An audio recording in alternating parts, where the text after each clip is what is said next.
Halo guys, ketemu lagi di Kitty Story. Kali ini aku mau share pengalaman aku sama aku hamil, terkhusus saat aku pilih dokter SPOG. Nah, eh, kebetulan sampai di kehamilan yang ke 26 minggu ini aku udah ganti dokter sama 4 kali, dan semuanya ada sebabnya masing-masing ya. Jadi aku share aja biar untuk pengalaman kalian dalam memilih dokter kandungan yang tepat buat kalian semua. Nah, jadi waktu pertama aku tes pack dan aku positif hamil, aku langsung cari dokter kandungan lewat Instagram, lewat tanya teman, dan ketemu salah satu dokter yang cukup terkenal di kotaku, dan pendaftarannya mudah, jadi aku langsung daftar ke dokter itu. Cuma aku kurang cocok karena setelah tahu kan aku masuk ke ruangan terus langsung di OSG dan terlihat kantong janinnya, jadi baru kantong kan, baru usia kehamilan 5 minggu.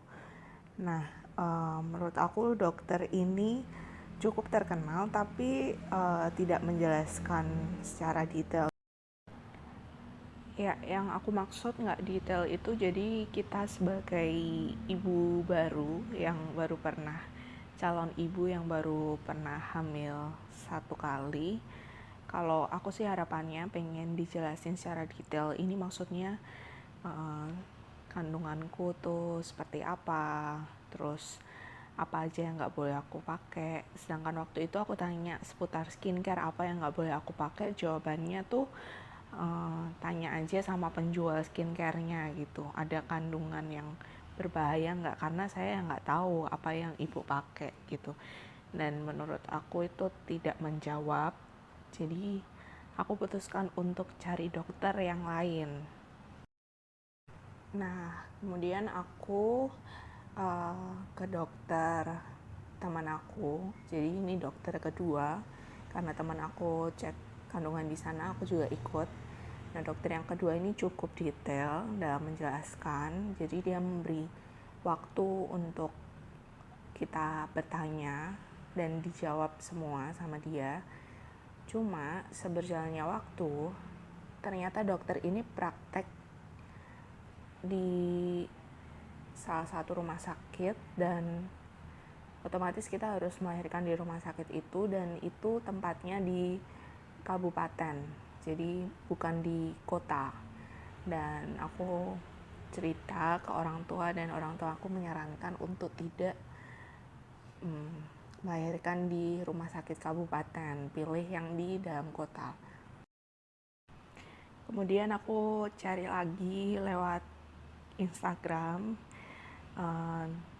ketemulah salah satu dokter, ini dokter ketiga yang pernah menangani artis juga, jadi terkenal juga pada zaman ini di kotaku. Nah, dokter ini praktek di 2 rumah sakit. Nah, aku pilih salah satu tempat prakteknya yang lebih ekonomis ya tentunya dibandingkan rumah sakit yang satunya. Kemudian konsultasi, dan waktu itu aku mengalami flek atau pendarahan. Jadi dokter ini memberikan aku resep penguat kandungan, tapi dia bilang kalau misalnya ibu flek lagi, ibu harus ke UGD. Nah, secara aku orang yang nggak pernah untuk mondok di rumah sakit, nah karena takut, jadi aku tanya lagi ke dokterku yang kedua melalui sosial medianya dia.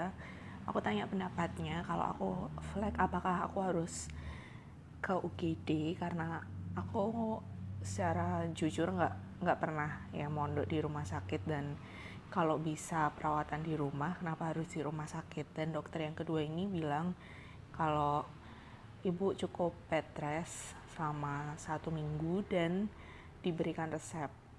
Karena belum yakin juga, jadi malam itu karena orang tua aku menyarankan juga, ya udah ikutin aja kalau memang harus ke UGD ya kamu ke UGD aja, nggak apa-apa.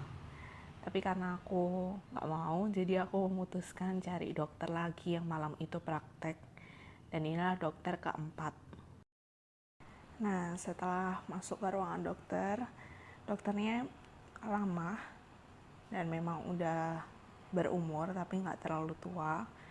Dan aku langsung konsul masalahku kalau aku flek, dan dokter ini bilang ya seperti saran dokter kedua, kalau aku diberi penguat dan cukup dengan bed rest selama 1 minggu. Tapi dia bilang bed restnya nggak usah seperti orang yang sedang ditahan di penjara, nggak boleh kemana-mana, tetap boleh jalan sesekali tapi harus tetap banyak istirahat. Dan dia bilangnya nggak apa-apa bu, ini flek dari darahnya itu coklat, jadi pendarahannya itu udah berlalu, bukan pendarahan sekarang, jadi ini cukup untuk pemulihannya aja tapi harus tetap dijaga. Nah, dari hasilnya aku putuskan untuk kontrol di dokter yang keempat ini karena secara perlakuan terhadap pasiennya dia itu sangat menenangkan, jadi tidak menakut-nakuti pasien. Tapi semua itu berdasarkan pengalaman aku dan mungkin kepribadianku ya. Jadi saranku kalau mau pilih dokter, ada 3 tips buat teman-teman semua dalam pilih dokter kandungan.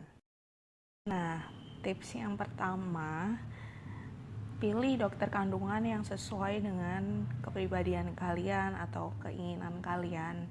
Pilih dokter yang kalau keinginan kalian pengen dijelasin secara detail, ya pilih dokter yang bisa menjelaskan secara detail, yang berlaku ramah, yang bisa menenangkan. Itu kalau aku, dan itu tergantung dari teman-teman semua kepribadiannya gimana. Yang kedua, sesuaikan budget dalam kontrol dokter kandungan. Jadi banyak banget tarif yang dipatok sekali konsul di dokter kandungan. Jadi pilihlah yang sesuai dengan budget kalian. Nah, yang ketiga, sesuaikan tempat di mana kalian mau melahirkan atau rumah sakit mana, karena seperti pengalamanku tadi udah cocok dengan dokternya tapi rumah sakitnya di kabupaten, jadi aku nggak bisa ke sana. Jadi pilihlah rumah sakit mana dan dokter yang sesuai di rumah sakit itu, yang cocok buat kalian, juga nggak terlalu jauh dari tempat tinggal kalian, karena jaga-jaga siapa tahu mendadak gitu ya proses melahirkannya. Jadi pilih lokasi rumah sakit dan dokter yang praktek di rumah sakit itu. Nah, saranku cari informasi sebanyak-banyaknya seputar dokter kandungan di usia kehamilan yang masih muda. Jadi supaya banyak track record kita selama hamil ini bisa diketahui oleh dokter kandungan kita. Maksudnya sebelum perut semakin membesar juga kita udah menemukan dokter yang cocok dengan kita, yang sesuai budget kita, dan yang sesuai dengan rumah sakit yang kita inginkan nanti. Dan jangan lupa bandingkan juga biaya persalinan di rumah sakit satu dengan yang lain. Ada beberapa rumah sakit yang jauh berbeda biaya persalinannya, jadi harus diputuskan nih dari awal apakah rumah sakit itu sesuai dengan budget kantong kita juga. Ya, sekian tips dari aku seputar pemilihan dokter kandungan. Jangan lupa like, komen, dan subscribe Kitty Story. Dah.